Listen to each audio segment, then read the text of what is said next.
You asked us after September 11, one of your points was we ought to look in the mirror, we being America or the West, we ought to look in the mirror at our own.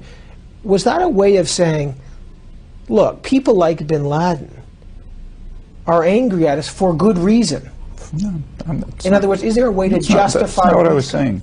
The statement of mine that you just quoted is a very conservative statement. In fact, it was articulated by George Bush's favorite philosopher, Jesus Christ, who pointed out, famously defined the notion hypocrite. A hypocrite is a person who focuses on the other fellow's crimes and refuses to look at his own. That's the definition of hypocrite by George Bush's favorite philosopher. When I repeat that, I'm not taking a radical position. I'm taking a position which is just elementary morality. But even if he is a hypocrite, and they We're all, even, not he, everyone. Okay, even Can if... you, let me ask another question. See if just, here's an experiment.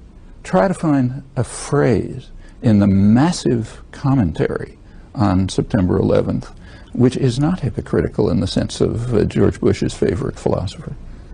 Find one phrase. All right, but before, I don't think you can do it. Okay, but before, I don't want to get Gnostic here and religious on it, but I do want to... This is not religion. This is elementary morality. If people cannot rise to the level of applying to ourselves the same standards we apply to others, they have no right to talk about right and wrong or good and evil. But let's talk about even in right. And look, there's nobody pure, but an argument has been made. I know that the U.S. has committed atrocities. However, they did oust a more brutal regime, the Taliban. There wasn't even a war aim. There wasn't even a war aim. Wasn't even a war aim. But is that a moral thing to do? They did get rid of a brutal regime. There was celebration in Canada. Now, good, fine. Let them bomb Israel and get rid of the brutal regime there. Let them bomb Uzbekistan and get rid of the brutal regime there. You say the Taliban and the Israeli government are the same? No, they're not the same. They're brutal regimes. But let's go back a stage. The goal was not to oust the Taliban. That was not a war aim. That was a war aim that was picked up several weeks after the bombing started. Okay? And let's go back. Suppose that and there are dozens of, long list of brutal regimes around the world which ought to be overthrown, but not by somebody bombing them. However, let's go back to the late October, when after 3 weeks of bombing, when the U.S. and its British client decided to shift the war aims to overthrowing the Taliban regime. There was a meeting sponsored by the United States in Peshawar, Pakistan, of 1,000 Afghan leaders. They unanimously condemned the bombing and said it was undermining their efforts, which they thought could succeed, to overthrow the Taliban regime from within. The U.S. is doing it just to show off their muscle. All right, now so the question of whether to overthrow a regime, that arises. And I think the Afghans are right. Regimes should be overthrown from within, and in this case it was probably very likely that that would succeed. It was a small, brutal group, highly unpopular, plenty of opposition to it, which could have been organized from within, and that's the way to overthrow a regime. If we want to overthrow the regime of Uzbekistan, now a great favorite, but it happens to be not very different from the Taliban, the way to do it would not be to bomb Uzbekistan, but to support internal democratic forces and let them do it. And that generalizes around the world. Now, Robert Kaplan, who writes about foreign policy, I spoke to him recently about his book, Warrior Politics, and I put some of your points to him. He said about the distinction between the terrorist states that you call Israel, America, and the terrorist states that America calls the Taliban. He said, I wish Noam Chomsky had been with me in Romania in the 70s or the 80s, just one of the 7 or 8 Warsaw states with just one of the 7 or 8 prison systems with 700,000 political prisoners. Adult choice of foreign policy is made on distinctions. The argument that Chomsky makes has no distinctions because there's a difference between the quantity and the kind of dictators that America supported and the quantity and the kind of things we went in communist world for 44 years. Okay, so let's take his example, Romania, Ceausescu, hideous regime, which he forgot to tell you the United States supported. Supported right till the end, as did Britain. So the example that he gave is a perfect example, and it's a small example, because we support much more brutal regimes. Suharto was one of the worst killers and torturers of the late 20th century. The United States and Britain supported him throughout. He's our kind of guy, as the Clinton administration said in 1995. Horrible atrocities. In fact, when he came into office in 1965 with a coup, the CIA compared it to Hitler, Stalin, and Mao. It led to total euphoria in the United States and Britain, massive support. When he carried out even worse comparable atrocities elsewhere, the couple of, hundreds of thousands of people killed then, hundreds of thousands later, full support, continued right through the end of his rule. In fact, continued past his rule. In late 1999, when they were rampaging and destroying what was left of East Timor, the U.S. and Britain continued to support him.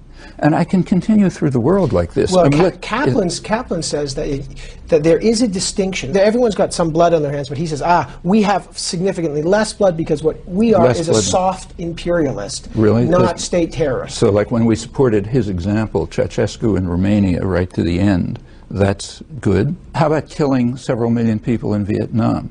How about killing hundreds of thousands of people in Central America in the 80s, leaving 4 countries devastated beyond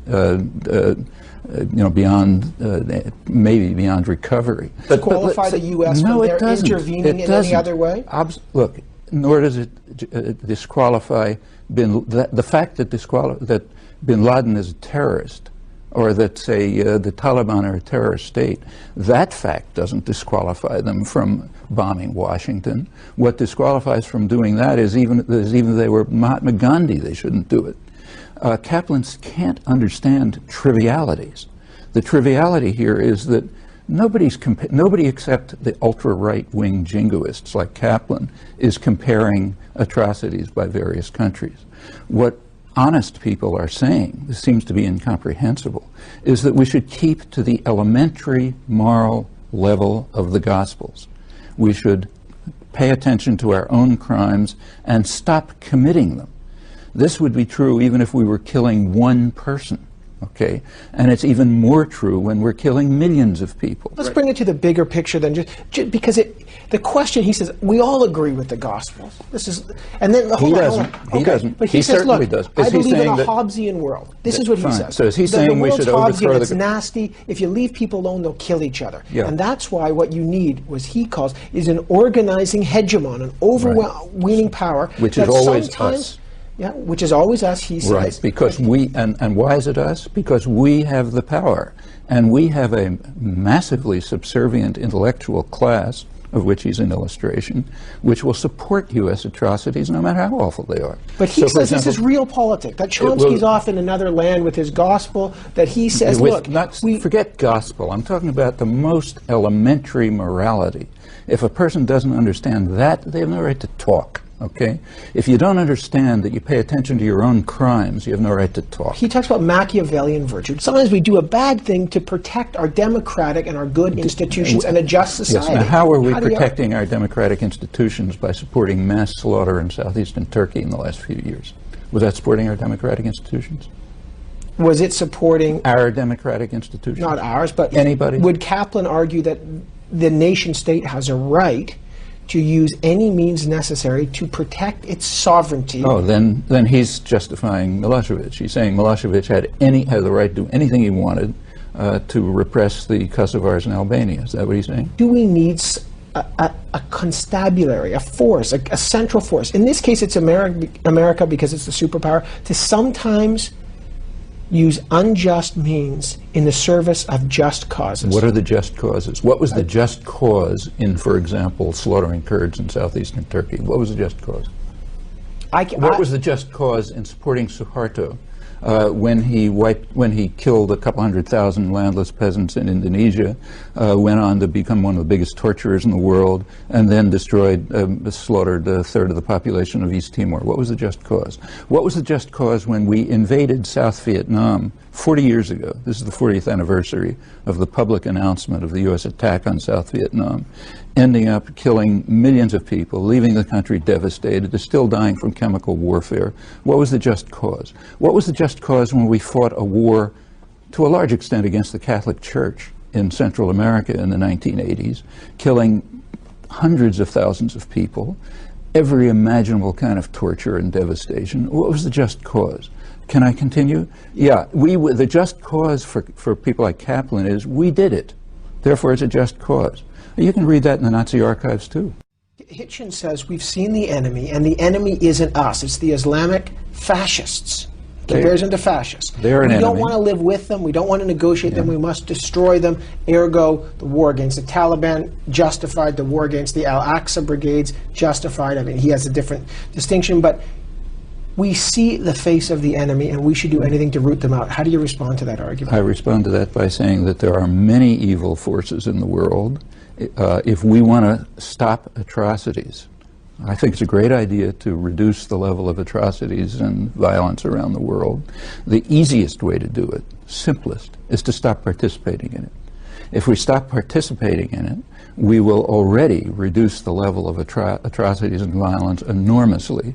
And if we can ever reach the moral level, minimal moral level, of terminating our own massive participation in atrocities, then we can move to another question of what we do about the atrocities of others.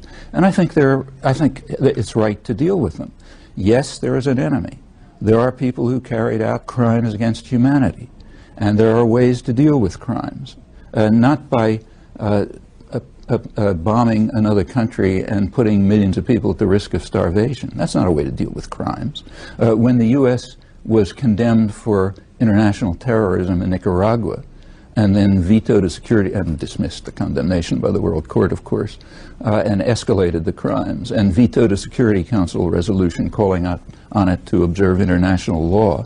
The right reaction for Nicaragua was not to say, we have seen the enemy and we must destroy them, so therefore let's set off bombs in Washington. But if it's wrong for them, it's wrong for us. Again, by elementary moral standards.